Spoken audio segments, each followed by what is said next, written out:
And now, it's time for another Dice Tower review with Tom Vasel.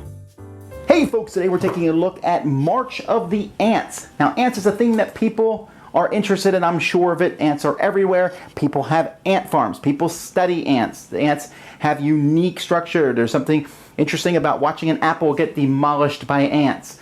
And so this game has that, although this game makes the ants, I mean, you look at this cover here, it's kind of a normal looking cover, but here your ants are evolving. There's even a picture of one that turns into like a bumblebee ant. So your ants can, your ants are going out to collect food, fighting the evil, wicked centipedes, and having dealt with centipedes, I'm all for that.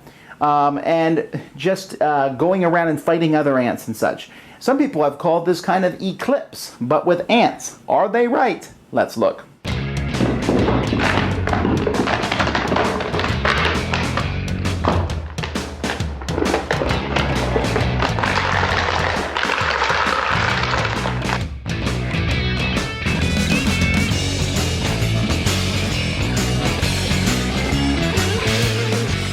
At the beginning of the game, there's only going to be this great tunnel out here, and each player is going to start with an ant in it. Your ants are cubes, and you have this marker here to keep track of each round of the game. Now, as the game progresses, you'll be adding other tiles here, and you'll notice that these tiles have different tunnels, and so you'll be attaching tunnels as time goes by. But when you add a new place on the board, there's going to be a spot to put ants in that tile, and you'll see here that, for example, if I put an ant here, each turn during the collection phase, I'm going to get 2 larvae. Here I would get a food. This player here will get 1 larva. This one also has that arrow through it. That means it's the control hex. That's kind of who controls the tile. Basically determines who's the defender is in case of a battle and whose centipedes will attack. Some of the tiles will cause centipedes to show up, like this tile here. And so when that happens, a centipede will come on there and start attacking people. Other spots on tiles will give you points if you control them, so those are worthwhile getting. Now, players also have their own board down here. And on this board, it shows a picture of their ant. They have some larvae here. A cube is larva until it's moved. When it moves from the larva board to the main board, it becomes an ant. And here's a spot to keep your food. It also shows you the different phases of the game. And then here you have your common head, your fledgling thorax, and your metal ant abdomen. But as time goes by over the course of the game, you have a chance to upgrade. You might get, for example, a blasting head. And then you place that here. It's an evolution. These are different ways that you can get better at things. Or the harvester thorax. And then maybe you get the mimic abdomen. And you can see you have a completely different ant as you play these out there. There are other cards that players have and will play too. So on a player's turn, in each round, the first thing is the worker phase. Each player is going to take an action. When one player passes, they're going to basically put a cube on their board to show that they passed, and then each turn that everyone else keeps playing, they're going to start collecting food each turn. If 2 players pass, then the round is immediately over. The actions you can take, 3 of the actions cost food. 1 of the actions can cost you either a larvae or an ant, and then you can rest, which essentially is just passing. The different actions you can have are explore. That's where you will turn over a new tile on the board and move your ants into that tile. March, which lets you move 5 steps, which means I can move 1 ant 3 spaces, or 2 ants 2 spaces, another one 1 space, etc. Forage, which lets me draw more cards from the deck, or playing a card. Now, when you play a card, you have to pay the card cost in larvae and ants. So, for example, if I want to play this harvester thorax here, it would cost me 3 larvae or ants. If I want to play this colony goal, which can give me points at the end of the game, I would have to play 2 larvae or ants from anywhere to play these cards. And you want to play these cards because playing these cards gives you bonuses and special advantages. Like, for example, if I build the proboscis head here, this, when I win a battle, I immediately collect 1 resource from any collection site in the hex where you fought. Well, that's great. Also, each head you add gives you +1 in battles. Each thorax you add gives you +1 movement when you're doing the march. And each queen that you have, your foods will feed each abdomen piece that you have, your food will feed 1 extra ant during the slumber phase or during the queen phase. And so these will be adding there. So everyone's going to take actions until 2 people pass, then the round ends. Now, if you look at a tile here on the board, so let's say we're looking here at this tile. Now, this tile's a tile, maybe yellow has a piece here, which means they're going to get to draw a card during the collection. They also have one here. Red has one here, and then red has a couple more people, and since there's no spaces for them, they're in what we call the outskirts. Now, if there were no ants here, it's a shared tile, and we're fine. But if there are ants here, then there's a battle. And the first thing you do is you find out the combat strength. So it's 3-2, but let's say red has an extra head on their body, and so each head gives them a +1. So now it's 4-2. So it's 4-2. Each player then will play a card face down, turn them up, and on these cards you're going to look at the black number on that card. So let's say red played that one, now I have 5, and then yellow plays this one, they have 4. So now it's 6-5. Yellow wins.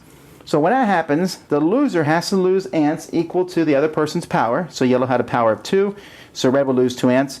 And then yellow would have to lose it to half of red's power, which as you remember was 3 + 1, 4, so they would lose 2 ants, although they can keep 1 on there if they won the battle, the control. And if there had been any ants left over, they can move into these spots and we go on.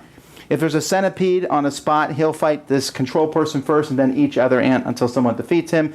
You basically just draw cards to see what happens there. After that, we then have the queen phase where everyone will get resources for where they have their ants out there. You will feed ants. Each food feeds 4 ants, so you need to have enough food to feed your ants. And then you will either get 2 food or 5 larvae. It's your choice. And then you'll get 1 point for each inner hex, metal hex that you control. And if you have a colony, go over here. These are cards you can play that will score you points. They possibly will give you points, and you can keep track of, and then you just move the round marker up here, and when after the final round in autumn, the game is over. Now, as you look at this game, it certainly has a lot going on. And when I was going through the rules and setting it up, it sounded very intriguing. I was like, ooh, I like this. I love the idea of evolving ants. I love the idea of moving the ants around the board. You know, they're cubes, but I can live with that. Okay, there are a few problems. The biggest problem, in my opinion, is the rule where if 2 people pass, a round is over. Now, in a 3-player game, I don't really care about that, but in a 4-player game, 2-player, or in a 5-player game, 2 players might not be doing very well. They just both pass, boom, round over. It's an abrupt end to a round, and it kind of can just, you can mess other people over by just ending a round, and the game can kind of end more quickly than it should. I don't know if I like that rule. I could see if everybody passing except one person would end a round, but I don't know. Secondly, the game is incredibly tough food-wise, because you need to spend food to do most of the actions, and then you need food to feed your ants. Ooh, an original concept. So the feeding the ants and using it, you're constantly running out of food, and it's hard to get food, and the actions feel limited. Now, one of the things I didn't mention in the rules, because the rules make it out to be a big deal, but I don't think it is that whenever you take an action, there is a reaction by the other players. For example, when you march, you get to move your ants 5 steps. Everyone else can move an ant 1 step. When you explore, everyone else can take 1 larva and put it in the colony. When you draw 2 cards, everyone else gets a larva. When you play a card, everyone else can discard a card to draw a card. And it's like, ooh, a neat reaction. They're just not that interesting. It's just like, I move my 5, you can move yours 1, you move 1. And I guess it's so that you're involved in everyone else's turns, but the actions are so short anyway, so that when you're poor, you're sitting there going, please, sir, take an action so I can do this minor reaction, which aren't that, again, it's just not the same. I know that they're riffing on other games like Glory to Rome and Eminent Domain, where when you play something, everyone else gets to do an action, but it doesn't have that same feel here, and it almost feels like it was tacked on. So there's this toughness of actions. You'll find that, ooh, at the end of a turn, you might have no larvae and no food. So what do you take? I'll take some larvae, but then you don't have food and you can't do any actions. Ooh, I'll take some food, but then you don't have anything to do that with. And you say, well, how could that happen? And that's my third problem with the game, is that the battles are so vicious. One person can honestly just wipe another person out. You bring in a pile of ants, you destroy them, and the battles are brutal for both sides, both the winners and the losers. You saw that battle that I showed there. There wasn't much left. And considering how difficult it is to get ants on the board, battles are tough. You say, well, that's fine. Just don't engage in battles. Fine. Convince everyone else at the table of that.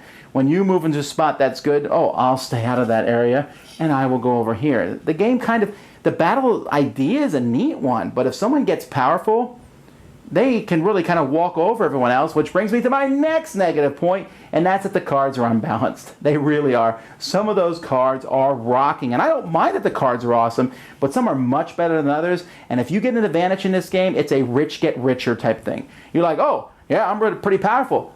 Come at me, ant. And the ants just, once you fall behind this game, it's difficult to catch back up. Now, I've said a lot of negative things. I do like the artwork. I do like the theme. I do like the concept, but it just feels like an inferior version of games, the 4X style games. And this could have been so much more. I wouldn't have minded a big 4X ant game, but this feels kind of bleh. And it feels like once you start slipping behind, it's difficult to catch up. It feels like, oh, these are the cards I draw. They're no good to me. What else am I going to do with them? Ooh, I get to take some minor reactions after other players take actions. The whole thing just left me with an unsatisfied feeling. I love this theme. Maybe someday someone will make the ant game for me, but this is not it. Dice Tower Judgment, cool idea, just not good enough. Thanks so much for watching the Dice Tower videos. Find more great videos and reviews, as well as our top-rated audio podcast at Dicetower.com. You can also find other great shows at Dicetowernetwork.com. I'm Eric Summerer, and you've been watching The Dice Tower. The Dice Tower is sponsored by Cool Stuff Inc., where you can find great games for great prices. Cool stuff in stock. Check them out at CoolStuffInc.com. Shut the door.